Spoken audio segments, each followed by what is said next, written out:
ఒక ఇంటి పెద్ద చనిపోతే ఆ ఇల్లు ఎలా ఉంటుందో మనందరికీ తెలుసు.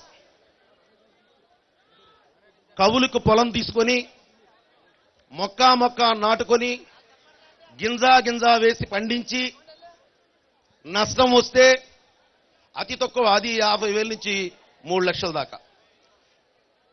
ఆ అప్పుని తీర్చలేక ఆ బ్యాంకుల ఈతి బాధలు తట్టుకోలేక ఏమీ చేయలేని దుర్భర పరిస్థితుల్లో ఆ కౌలు రైతు ఆత్మహత్య చేసుకుంటే ఆ కుటుంబంలో ఉన్నటువంటి పిల్లలు, భార్య, తల్లి, తండ్రి వాళ్ళ ఈతి బాధలు ఎలా ఉంటాయో ఒకసారి అర్థం చేసుకోవాలి.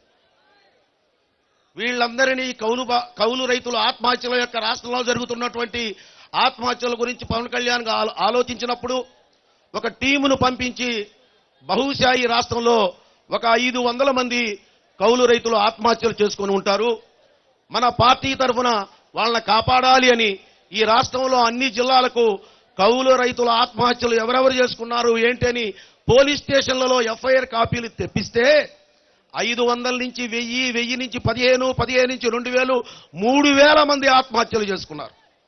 3000 కుటుంబాలు చాలా దగాపడి ఉన్నాయి. వీటిని గ్రహించిన పవన్ కళ్యాణ్ గారు తన యొక్క సొంత కష్టంలో నుంచి ఒక 5 కోట్ల రూపాయల్ని వీళ్ళని ఆదుకోవడానికి ఇవ్వడం జరిగింది.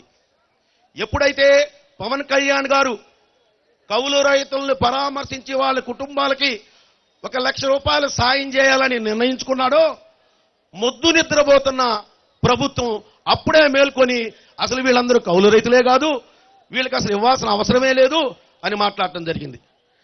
జనసేన పార్టీ పూర్తిగా గజిటెడ్గా ఎవరైతే కౌలు రైతులు ఆత్మహత్య చేసుకున్నారో ఎఫ్ఐఆర్ కాపీతో సహా ఇవ్వడం జరిగింది. ఈ ప్రకాశం జిల్లాలో 80 మంది కౌలు రైతులు ఉన్నప్పుడు వారి ఇంటికి వెళ్ళినప్పుడు వాళ్ళ వేదన చూసినప్పుడు చాలా బాధపడటం జరిగింది. వాళ్ళందరినీ ఒక చోటగా చేర్చి 80 మందికి ఇక్కడ కుటుంబానికి 1 లక్ష రూపాయలు డబ్బులు ఇవ్వడం జరుగుతుంది. జగన్మోహన్ రెడ్డి లాగా పవన్ కళ్యాణ్ గారు కూడా ప్రతి గ్రామానికి తిరిగి ఏదో ప్రాపకం కోసం వదిపెట్టుకొని చేయొచ్చు.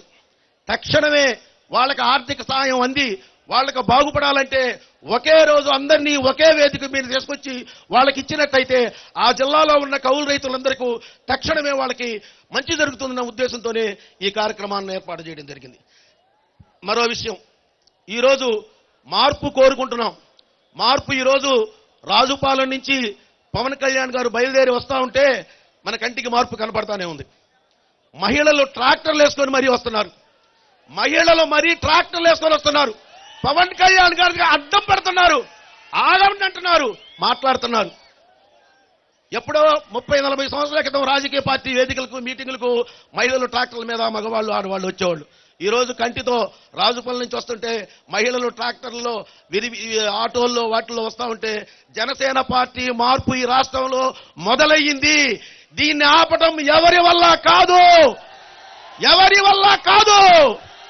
దయచేసి నిబద్ధతతో కనుక జన సైనికులందరూ పనిచేయగలిగినట్టయితే రాబోయే కాలంలో ఎప్పుడు పెట్టినా రాబోయే ఎన్నికల్లో మీరు ఏదైతే అంటారో సీఎం అని అది చేసి చూపించాలంటే ముందు పనిచేయాలి. పని జనసేన అధినేత ముఖ్యమంత్రి అయ్యేంత వరకు పనిని దృష్టిలో పెట్టుకొని పనిచేయండి. జై హింద్, జై జనసేన. దర్శి నియోజకవర్గ ఇన్ఛార్జ్ శ్రీ బొటుకు రమేష్ గారిని సభనుద్దేశించి మాట్లాడాల్సిందిగా కోరుతున్నాం. జనసేన కుటుంబ సభ్యులందరికీ కూడా శిరస్సు వచ్చి నమస్కరిస్తున్నాను.